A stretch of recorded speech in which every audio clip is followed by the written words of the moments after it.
mantan pembantu nikah kali sipit nih. Oh, mantep. Bagus kan. Ngeten loh Mas. Tapi Bahasa niki Indonesia ya? apa? Bahasa Indonesia. Oh, bahasa Indonesia ya. Saya tuh mau curhat. Kadang kan ini apa? Ini ada bujuku di sampingku ini. Ya kan kalau bahasa Indonesia kan dia nggak ngerti. Iya, nggak paham. Iya Taiwan. Oh. Oke, Ocito lah. Gini, kemarin itu kan apa, saya ada masalah sama dia itu bertengkar melulu. Lepas itu kan sedikit-sedikit dia tuh kalau bertengkar tuh ngomong ini, ya udah nanti kalau aku gini, kalau kamu pulang kerja aku nggak ada di rumah, kamu cari dokumen-dokumen kamu di sini ya, katanya kayak gitu. Kamu apa kayak urus sendiri itu apa permanen ID kamu yang terakhir kayak gitu pokoknya. Nah saya tuh mikir loh Mas, yang aku kalau saya apa ngurus sendiri itu apa bisa kayak gitu. Aku tuh kadang-kadang takut. Sampai sekarang kadang-kadang itu orangnya itu kayak gimana? Cuek kayak gitu katanya dia aku mau balikan sama istriku yang dulu katanya kayak gitu. Terus aku tuh jadi mikir-mikir, kan ini sudah apa? Saya ini apa yang terakhir tuh loh Mas. Maksudnya apa ya? Sanjeng. Maksudnya visa. Bukan visa yang terakhir tuh yang 2 tahun lagi kan saya sudah pengambilan permanen ID. Tapi takutnya dia itu nanti benar-benar pergi ke mana ke rumahnya istrinya, terus itu aku gimana nasibnya Mas? Ya nggak apa-apa. Kan sampean tinggal terakhir. Jadi gini, kalau sampean kan takut permanennya nggak keluar kalau dia cerai. Jadi gini, sampean harus ada cerai dulu sama dia. Kalau dia pergi ke istrinya yang lama tapi tidak ada status cerai sama sampean kan ya nggak bisa secara hukum. Oh kayak gitu ya? Iya dong. Nah, dicerai itu sampean nuntut, ya kan? Kamu tanda tangan yang tahun ke-7 itu selesai, kamu tanda tangani baru kita cerai, oke. Bilangnya gitu. Nah, tapi dia katanya nggak mau nyerain kalau aku bilang kayak gini kemarin. Ya bagus. Ya oke lah, nggak apa-apa. Aku bilang kalau kamu perlu kebalikan sama istri kamu, balikan aja. Aku juga nggak apa-apa. Orang aku ini orangnya nggak begitu mikir ya Mas soalnya. Ya bukannya aku sombong. Aku sekarang udah umurnya tua, nggak terlalu mikir laki-laki kayak 100% itu enggak. Udahlah, aku udah tua. Aku yang aku pikirin kerja cari uang, ngumpulin uang, kerja cari uang, ngumpulin uang kayak gitu aja aku. Cuman kemarin itu entah ada apa, dia itu tiba-tiba profil WhatsApp-nya yang dulunya sama aku diganti profil kayak kartun kayak gitu. Cuman mungkin aku orangnya yang terlalu negatif thinking, jadinya aku mikirnya yang enggak kayak gitu Mas soalnya. Terus aku marah sama dia, ya udah kalau kamu memang pilihannya kayak gitu ya nggak apa-apa, aku bilang kayak gitu. Terus aku tuh bingung, terus aku mau nanya Mas ini, kalau saya kerja di restoran itu sudah 6 tahun. Kalau seumpamanya dia nggak mau lanjutin itu apa company-ku tuh mau nanggung aku lanjut ya Mas? Ya itu pertanyaannya ke restorannya bukan ke saya. Oh, maksudnya dulu belum ada case kayak gini ya? Ada, banyak. Tapi kemarin temanku yang satu kerjaan sama aku tuh bilang katanya bisa, temen aku tuh bilang adanya kalau kamu memang benar-benar dibuang sama bojomu, suamimu itu kamu bisa itu ngomong sama tempat kerjamu suruh lanjutin kayak gitu. Tapi aku mikirnya apa ya iya ya kayak gitu. Iya. Wes. Kalau ngomong gantian ya Mbak. Habis ngomong terus saya ngomong. Jadi jangan saya ngomong sampean potong, ya. Iya. Nanti kalau sampean potong terus sampean nggak dapat info. Yang ada cuman sampean cerita tok tapi nggak nemu solusi. Ya makanya ini mau minta solusinya Mas. Makanya kan saya kalau ngomong sampean jangan motong. Ya, saya kasih kesempatan sampean ngomong baru sampean ngomong. Jangan aku ngomong sampean langsung oh gini Mas aku itu gak pikir bla bla bla. Ya gimana saya mau ngomong? Terus gimana nih Mas? Sampean mulai dari sekarang nanya dulu sama restoran.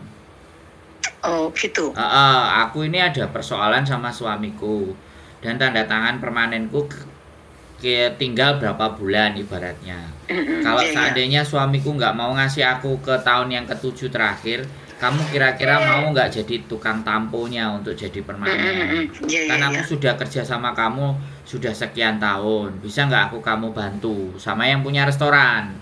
Kan? Minimalnya manajernya.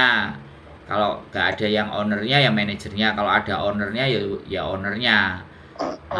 Soalnya kan laporan MPF sampean kan jelas nama perusahaan, nama restorannya itu toh. Nah, makanya tinggal dia bikin surat tampo, surat jaminan bahwa yang jamin dia untuk ketika permanen dan bekerja adalah perusahaan ini, restoran ini. Nah, kalau restorannya ACC, sampean nggak usah pusing sama suaminya. Oh gitu ya Mas. Ya, tapi kalau restoran nggak mau, wah ya ini yang agak sampean berat. Makanya bingung aku. Nggak usah bingung. Sekarang aku ngomong. Makanya coba dulu ngomong sama yang punya restoran. Oh. Paham nggak? Biasanya nek wong tua, orang tua itu memang kalau dibilangin angel. Paham nggak? Iya ngeyelan Mas, ngeyel. Nah, ya, sampean wis duwe KTP, wis rumangsa nang Hongkong tuwek, terus ngeyel. Nah, padahal asline bingung. Bisa dipahami nggak?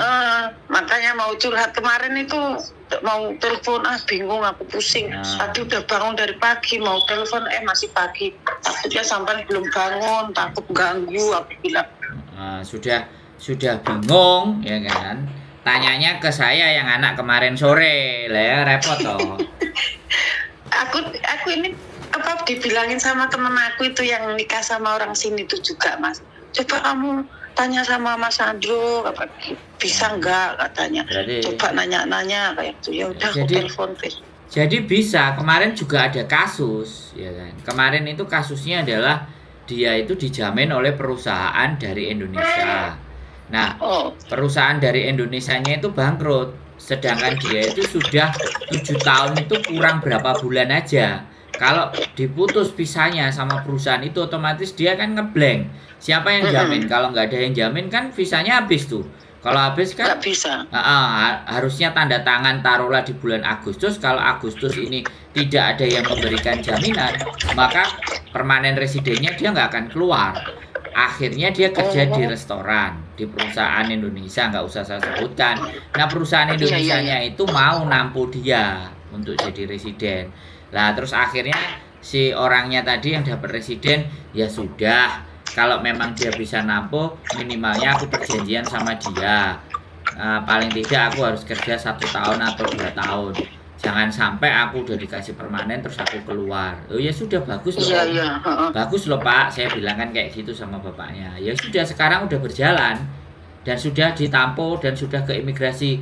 Kemarin itu juga minta ngomong aku yang nemenin ke imigrasi, tapi ternyata perusahaan restorannya itu yang ngurusin sendiri ke imigrasi, bantuin. Jadi ini enak, wis aman. Dan dan sekarang statusnya sudah bisa jadi permanen. Gitu. Makanya sampai harus rayu atau ngobrol baik-baik sama yang punya restoran lagi kan sampai sudah lama. Sudah, saya hampir 6 tahun Mas aku ya sudah tak telepon sama si majikannya. Kalau manajernya juga bagus banget sama aku tuh, pokoknya apapun masalah dia suruh ngomong.